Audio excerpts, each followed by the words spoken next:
मेघमाଳରେ शीघ्र आसुथिबा आंभमानक प्रभु जीशु ख्रीष्टंकर अति पवित्र और बहुमूल्य नाम आपण समस्तଙ୍କୁ ଆଉ ଏକ ନୂତନ ପ୍ରସଙ୍ଗରେ ପୁନର୍ବାର ମୁଁ ସ୍ୱାଗତ କରେ। ପ୍ରତିଦିନ ସ୍ୱର୍ଗର ପରମେଶ୍ୱର ତାହାଙ୍କ ବାକ୍ୟ ଦ୍ୱାରା ଆମ୍ଭମାନଙ୍କୁ କଥା ହେଉଛନ୍ତି। ନୂଆ ନୂଆ ପ୍ରସଙ୍ଗ ମାଧ୍ୟମରେ ତାହାଙ୍କର ବାକ୍ୟକୁ ଧ୍ୟାନ କରିବା ପାଇଁ ସୁନ୍ଦର ସମୟ ସୁନ୍ଦର ସୁଯୋଗ ଆମ୍ଭମାନଙ୍କ ଜୀବନରେ ସେ ଯୋଗ କରୁଅଛନ୍ତି। ସେଥିପାଇଁ ପ୍ରଭୁଙ୍କୁ ମୁଁ ହୃଦୟ ସହିତ ଧନ୍ୟବାଦ ଦିଏ। ଆପଣମାନଙ୍କୁ ମଧ୍ୟ ମୁଁ ଧନ୍ୟବାଦ ଦିଏ କି ଆପଣମାନେ ଆମର ଏହି ସାମୁଏଲ ଖରା ୟୁଟ୍ୟୁବ ଚ୍ୟାନେଲରେ ପ୍ରସାରିତ ହେଉଥିବା प्रत्येक संदेश को आपण माने नियमित शुणुंट देखुंट केवल शुणुंट ताहा नुहे लाइक शेयर कमेंट माध्यम आपण माने आम मान अत्यधिक परिमाण रे उत्साहित करुछंती। सेतिपाई मु प्रभुंकर गौरव करे। आपण माने जो प्रार्थना अनुरोध गुड़िक कमेंट माध्यम आमको आपण माने पठाउछंती। आमे आपण मानकर प्रार्थना अनुरोध को देखुछु। आपण मान निमंते आमे प्रार्थना करुछु। परमेश्वर आपण मानको जत्न नियंतु। परमेश्वर आपण मानको संभाळंतु। परमेश्वर आपण समस्त को प्रचुर भाव में आशीर्वाद करंतु। प्रिय प्रभुंक लोक माने आसंतु आज मध्य प्रभुंक वाक्यरु आमे अल्प समय ध्यान करिपा पाई जिबा। आज आमे जो प्रसंग रे प्रभुंक वाक्यरु कथावार्ता हेबा सेही प्रसंगर शीर्षक हला किपरि आमे साक्षी होई परिबा। आज प्रसंग हला प्रभुंक निमंते आमे किपरि साक्षी होई परिबा। एही प्रसंग रे आमे वाक्यरु अल्प समय ध्यान करिबा। प्रिय भाई भौणी माने ख्रिस्टियन जीवन साक्षी हेबा जीवन। ख्रिस्टियन जीवन गोटे साक्षी हेबा जीवन अटे। अनेक समय रे आमे केवल साक्ष्य ही देई थाउ किंतु साक्षी हेबारे आमे पराजय हेई थाउ। ख्रिस्टियन जीवन केवल साक्ष्य देबा जीवन नुहे। ख्रिस्टियन जीवन साक्षी हेबा जीवन। सेतिपाई आज आमे वाक्यरु आमे ध्यान करी देखिबा जे कौन कले आमे साक्षी होई परिबा। परमेश्वर आमको साक्षी हेबा निमंते से कौन कले मनोनीत कले। आमे जेपरि तांको पई ठिया हेबा। आमे जेपरि तांको वाक्य पई ठिया हेबा। तांकर सेवा कार्य पई आमे ठिया हेबा। तांको राज्य निमंते आमे ठिया हेबा। एथि पई से आमानको मनोनीत कले। आमे जेपरि तांको पुनरुत्थान रो साक्षी हेबा एथि पई से आमको आह्वान कले। प्रिय प्रभुंक लोक माने आमे कौन कले साक्षी हेई परिबा। आमे अल्प समय वाक्यरु ध्यान करिबा। मो सहित आपण माने प्रेरित पुस्तक को आसीबे। प्रेरित पुस्तक 1 अध्याय 8 पदरे एई स्थान रे प्रभु यीशु ख्रीष्ट से स्वर्गारोहण करिबा पूर्वरु आपण शिष्य मान को से एई प्रकार कहिले। लेखा जाए प्रेरित 1 अध्याय 8 पद किंतु पवित्र आत्मा तुम्भ मानक उपरे अवतीर्ण हुंते तुम्भे माने शक्ति प्राप्त हेबो। आउ जेरुसालेम समस्त जिहुदा प्रदेश और समीरण पुणी पृथ्वीर प्रांत पर्यंत सुधा मोहर साक्षी हेबो। आमे कौन कले प्रभुंकर साक्षी हेई परिबा। जीशुंकर साक्षी हेई परिबा। आमे केवल बाइबल जानिले हेबो नाही। आमे केवल प्रचार कले हेबो नाही। आमे माइक धरी मंडली रे ठिया हेई साक्ष्य देले आमे साक्षी हेई परिबा नाही। आमे केमिति साक्षी हेई परिबा। एई स्थान रे लिखा जाउछि जे पवित्र आत्मा तुम्भ मानक उपरे अवतीर्ण हेले तुम्भे माने कौन हेबो शक्ति पाइबो। प्रथम रे आमे शक्ति पाइबारुछि। क्यों शक्ति पाइबारुछि से पवित्र आत्मांकर शक्ति पवित्र आत्मांकर अभिषेक पवित्र आत्मांकर पूर्णता आम मध्य जेतेबेले आसीबो सेही समय रे आमे कौन हेई परिबा साक्षी हेई परिबा। अनेक समय आमे साक्ष्य देउ लंबा चौड़ा साक्ष्य देउ बड़ बड़ कथा कहू मात्र कार्य कला बेले आमे परिस्थिति को सामना कला बेले आमे कौन हेई जाई थाओ आमे हारी जाई थाओ पराजय हेई थाओ। प्रभुंकर वाक्य कहे यदि आमे साक्षी हेबार अछि ताहेले आमे शक्ति आमको आवश्यक रहिछि। कारण आमे मनुष्य अटु दुर्बल अटु आमे स्वर्गर दूत नहु किबा आमे प्रभु मध्य नहु। आमको साक्षी हेबा पाई सबु परिस्थिति रे ठिया हेबा पाई आमको शक्ति दरकार। क्यों शक्ति दरकार पवित्र आत्मांकर शक्ति। दिने पितर प्रभु यीशु ख्रीष्ट को कहले प्रभु तुमको समस्ते छाड़ी चली दिबे मात्र तुम पाई मु कारागार रे जीवा पाई मते प्रस्तुत अछि। मु तुम पाई जदि मरिबा पाई पड़े मृत्युभोग करिबा पाई पड़े तथापि मु प्रस्तुत अछि। पितर एई प्रकार कथा कहले मात्र यीशु ख्रीष्ट कहले ମୁଁ ତୁମକୁ ସତ୍ୟ କହୁଛି, ଆଜି ରାତିରେ କୁକୁଡ଼ା ନ ଡାକୁଣୁ ତୁମେ କ'ଣ କରିବ? ମୋତେ 3 ଥର ଅସ୍ୱୀକାର କରିବ।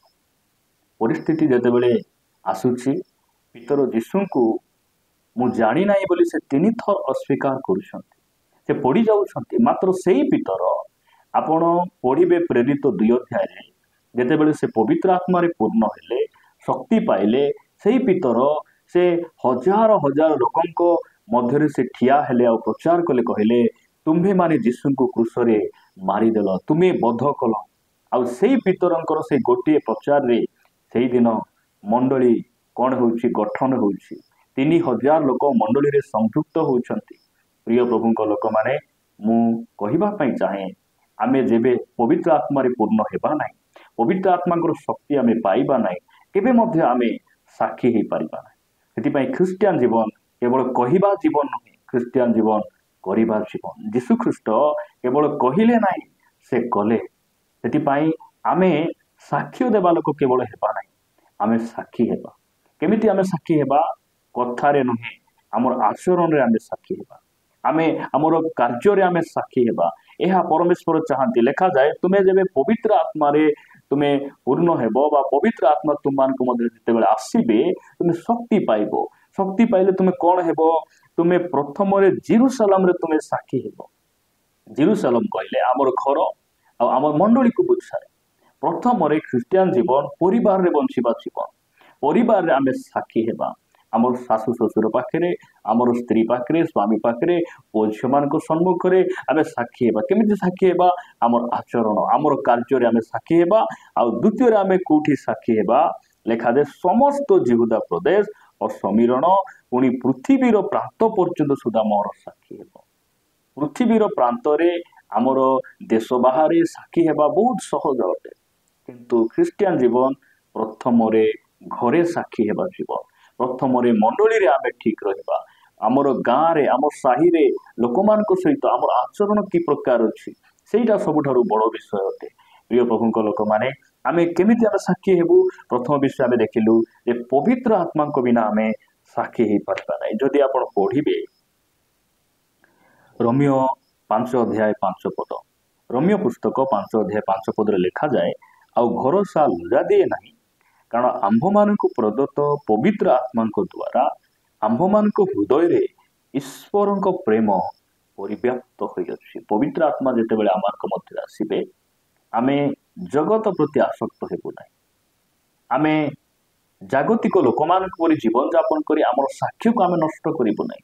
କେମିତି ହେବୁ? ଆମେ ଆମର ଏହି ପାପମୟ ଜଗତରେ, ଏହି କଳଙ୍କିତ ସଂସାରରେ ରହି ଆମେ ପ୍ରଭୁଙ୍କ ନିମନ୍ତେ ବଞ୍ଚିପାରିବୁ, ଆମେ ପ୍ରଭୁଙ୍କୁ ଅଧିକ ପ୍ରେମ କରିପାରିବୁ। ସେଥିପାଇଁ ଆମକୁ ପବିତ୍ର ଆତ୍ମାରେ ଆମେ ପୂର୍ଣ୍ଣ ହେବାର ଅଛି। ପବିତ୍ର ଆତ୍ମାଙ୍କର ଶକ୍ତି ଆମେ ପ୍ରଭୁଙ୍କ ଠାରୁ ମାଗିବାର ଅଛି। ପ୍ରଭୁ ଆମମାନଙ୍କୁ ଅନୁଗ୍ରହ କରନ୍ତୁ। ଆପଣ ପଢ଼ିବେ ତିତୋସ ପତ୍ରିକା 1 ଅଧ୍ୟାୟରେ ଏହି ସ୍ଥାନରେ ପ୍ରକାର ଲେଖାଯାଏ, ତିତୋସ ପତ୍ରିକା 1 ଅଧ୍ୟାୟ ତାର 16 ପଦରେ ଲେଖାଯାଏ, ସେମାନେ ଈଶ୍ୱରଙ୍କୁ ଜାଣନ୍ତି ବୋଲି ସ୍ୱୀକାର କରନ୍ତି, କିନ୍ତୁ ସେମାନଙ୍କ କର୍ମ ଦ୍ୱାରା ତାହାଙ୍କୁ ଅସ୍ୱୀକାର କରନ୍ତି।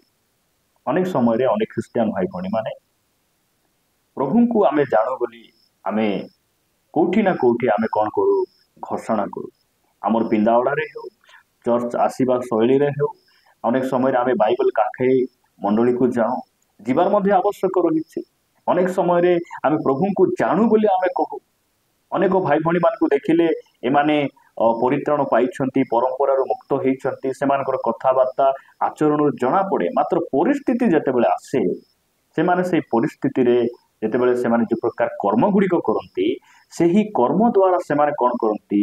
ପରମେଶ୍ୱରଙ୍କୁ ଅସ୍ୱୀକାର କରନ୍ତି, ପ୍ରଭୁଙ୍କୁ ଦୁଃଖ ଦିଅନ୍ତି, ବାକ୍ୟର ବିରୁଦ୍ଧରେ ସେମାନେ କାମ କରନ୍ତି, ବାକ୍ୟର ସୀମା ବାହାରେ ସେମାନେ ପଳେଇ ଯାଆନ୍ତି। ଏହି ସ୍ଥାନ ଲେଖାଯାଏ ଯେ ଆମେ କେବଳ ସାକ୍ଷ୍ୟ ଦେବା ନାହିଁ, ଆମେ ପ୍ରଭୁଙ୍କର ସାକ୍ଷୀ ହେବା। କେମିତି ସାକ୍ଷୀ ହେବା? କଥାରେ ନୁହେଁ, କାର୍ଯ୍ୟରେ ଆମେ ସାକ୍ଷୀ ହେବା।